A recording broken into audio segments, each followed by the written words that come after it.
नमस्कार स्टूडेंट्स, स्वागत है आप सभी का एक और ताबड़तोड़ क्लास में। आज का टॉपिक क्या है देखिए, स्वप्रेरण सेल्फ इंडक्शन। दूसरा क्या है, स्वप्रेरकत्व स्वप्रेरण गुणांक। 2 मिनट में कैसे दिमाग में घप से फिट होगा देखिए। वैसे 2 मिनट में तो नूडल भी नहीं बनता, वो बस कहने का है। तो 5 मिनट लूंगा और दिमाग में छाप दूंगा, ठीक है। 5 मिनट का मतलब ये नहीं कि हड़बड़ हड़बड़ बताए आपको समझ नहीं आया। ऐसा बताऊंगा ना कि फाइल मैनेजर में जाके भी डिलीट करिएगा, लेकिन डिलीट नहीं होगा, हमेशा सेव हो जाएगा आपके मेमोरी में, मतलब आपके दिमाग में। आइए देखते हैं, इजी आसान सा टॉपिक है, बहुत आसानी से समझने वाले हैं, लेकिन ध्यान से देखिएगा, है ना। इधर उधर ध्यान नहीं। देखिए क्या होता है, ध्यान से देखिए। पहले देखते हैं स्वप्रेरण, जिसको बोलते हैं सेल्फ इंडक्शन। ध्यान से सुनिए। जब किसी कुंडली में बहने वाली विद्युत धारा में परिवर्तन किया जाता है, कुंडली में बहने वाली धारा, ये कुंडली है, देखिए ये क्या है, ऐसे ऐसे दिख रहा है आपको। देखिएगा जब भी कोई इलेक्ट्रिसिटी प्रोवाइड होता है ना, कोई जो बना रहता है, तो उसमें देखिएगा ऐसे तांबे का तार लपेटा रहता है। देखिएगा मीटर वीटर लगा रहता है, और भी कोई इलेक्ट्रिसिटी का जो भी सामान होता है, जो भी वस्तु होता है, उसमें क्या लगा रहता है, ऐसे लगा रहता है फेरा, है ना, लपेट लपेट के ऐसे लगाए रहते हैं। ज़्यादातर तांबे का प्रयोग होता है, ये समझ गए आप, ठीक। और ये क्या है, यह है बैटरी, यह है बल्ब, और ये है स्विच। इस बल्ब को बंद करने के लिए स्विच की आवश्यकता होगी, बंद करेंगे या चालू करेंगे, ठीक है। बैटरी क्या होता है, बैटरी जो है, उस बैटरी रहेगा तब तो जलेगा जी, ऐसे थोड़ी जलेगा, विद्युत धारा और ये प्रोवाइड हो रहा है, समझ गए। अब देखिए क्या होता है, मेन मैटर को समझिएगा। जब किसी कुंडली में बहने वाली विद्युत धारा में परिवर्तन किया जाता है, इस कुंडली में क्या बहता होगा, विद्युत धारा बहेगा। विद्युत धारा जिसको किससे प्रदर्शित करते हैं, आई से प्रदर्शित करते हैं। इसमें क्या किया जाता है, परिवर्तन किया जाता है। किसमें, हम पढ़ रहे हैं स्वप्रेरण, उसी का परिभाषा है। जब इस कुंडली में बहने वाली विद्युत धारा में परिवर्तन किया जाता है, तो उसमें बद्ध चुंबकीय फ्लक्स यानी कि फाई में भी परिवर्तन हो जाता है। समझ गए ना, है हाँ। देखिए यहाँ लिखा हुआ है, तो उस कुंडली से बद्ध चुंबकीय फ्लक्स में परिवर्तन होता है। समझ आया। हम कुंडली के केवल किस में परिवर्तन किए, धारा में परिवर्तन किए, तो क्या हुआ कि इस कुंडली के बद्ध चुंबकीय फ्लक्स यानी फाई में भी परिवर्तन हो जाता है, ठीक है। फलस्वरूप क्या होता है, उसी कुंडली में, इसी कुंडली में प्रेरित धारा उत्पन्न हो जाता है। इस घटना को स्वप्रेरण कहते हैं भाइयों बहनों, समझ गए। हम क्या किए, एक बार और सुनिएगा, फिर वहां जाते हैं, डेरिवेशन देखते हैं। स्वप्रेरण का डेरिवेशन 2 लाइन का है, सुनिएगा। हम क्या किए, एक कुंडली है, इतना आप समझे। उस कुंडली के विद्युत धारा में परिवर्तन किए, तो बद्ध चुंबकीय फ्लक्स में भी परिवर्तन हो गया। फलस्वरूप इसी कुंडली में प्रेरित धारा उत्पन्न हो जाता है। इसी घटना को स्वप्रेरण कहते हैं भाइयों बहनों, समझ गए। इतना समझ गए।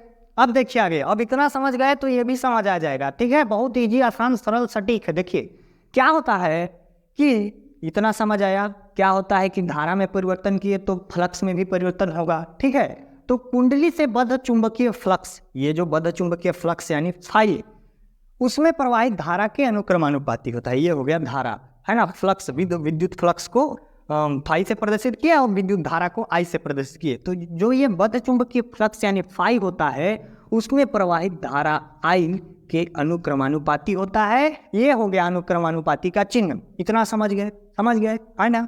तो आपको पूरा समझ आ गया, समझ लीजिए। खत्म। अब 2 लाइन देखिए, देखिए देखिए, ये है आई, समझ गए ना।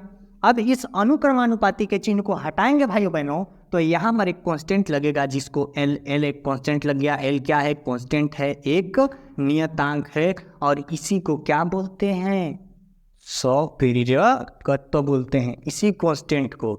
और इस कांस्टेंट का मान, इस स्वप्रेरकत्व एल का मान किस पर निर्भर करता है, इस कुंडली के आकार पर, आकृति पर, ठीक है, उसमें फेरों की संख्या पर। ये बताया ना, फेरों की संख्या, जैसे तांबे का तार है, उसको लपेट लपेट के फेरा मार मार के बनाए रहते हैं, वो भी फेरों की संख्या, ठीक है। आकार, आकार मतलब कितना बड़ा है, कितना छोटा है। आकृति मतलब त्रिभुज है, गोलाकार है, चतुर्भुज है, कैसा है, मतलब आकार, आकृति, और किस पर, फेरों की संख्या पर निर्भर करता है। कौन, एल, स्वप्रेरकत्व। समझ आया ना।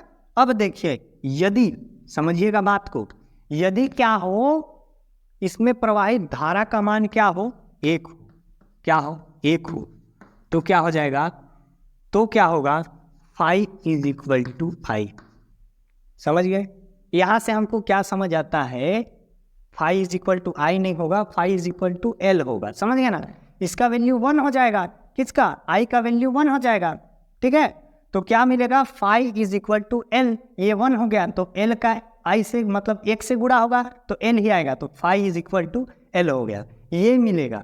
ठीक है, इसको आप समीकरण 1 दे दो। तो समीकरण 1 से हमको ये समझ आया कि जो स्वप्रेरकत्व या स्वप्रेरण गुणांक होता है वो उस बद्ध चुंबकीय फ्लक्स के बराबर होता है जो कि इस कुंडली में धारा का मान एक इकाई होने पर उत्पन्न होता है। इकाई मतलब एक, तो ये जो स्वप्रेरकत्व होता है उस बद्ध चुंबकीय फ्लक्स के बराबर होता है जो कुंडली में प्रवाहित धारा का मान इकाई होने पर उत्पन्न होता है। समझ गए? अब देखते हैं आगे, एक चीज और समझ लीजिएगा। अब हम क्या समझे, यहाँ देखें ना हम कि इसमें हम क्या करते हैं, विद्युत धारा में परिवर्तन करते हैं तो बद्ध चुंबकीय फ्लक्स में भी परिवर्तन होता है। उसी बात को यहाँ लिखिएगा कि जब क्या करते हैं, विद्युत धारा में परिवर्तन करते हैं तो बद्ध चुंबकीय फ्लक्स में भी परिवर्तन हो जाता है। ऐसे करके यहाँ आप लिखिएगा, नहीं लिखता हूँ, समझाना है मेन। ठीक, आप ऐसे लिखिएगा। फिर बोलिएगा फैराडे का नियम पढ़े थे, नहीं देखा वीडियो, डिस्क्रिप्शन में लिंक है, देख लेना। ठीक है, तो फैराडे के विद्युत चुंबकीय प्रेरण के द्वितीय नियम से लिख देता हूँ ना, यहाँ क्या लिखेगा आप, फैराडे के विद्युत चुंबकीय प्रेरण के द्वितीय नियम से, ऐसे लिखिएगा। ठीक है, द्वितीय नियम से, समझिएगा बात को। तो फैराडे का द्वितीय नियम क्या है,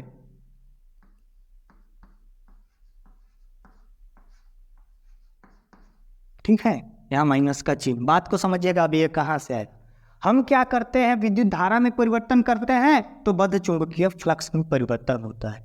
ठीक है, और फैराडे का नियम ये कहता है कि जब बद्ध चुंबकीय फ्लक्स में, कुंडली के बद्ध चुंबकीय फ्लक्स में परिवर्तन होता है तो उस कुंडली में विद्युत वाहक बल प्रेरित हो जाता है, जिसको किससे, ये विद्युत वाहक बल है जिसको एप्सिलॉन से प्रदर्शित करते हैं। और ये ऋण चिन्ह ये प्रदर्शित करता है कि ये जो विद्युत वाहक बल है विरोधी प्रकृति का होता है, मतलब उसमें उत्पन्न ये विद्युत फ्लक्स का विरोध करता है, मतलब उसके विपरीत दिशा में लगता है।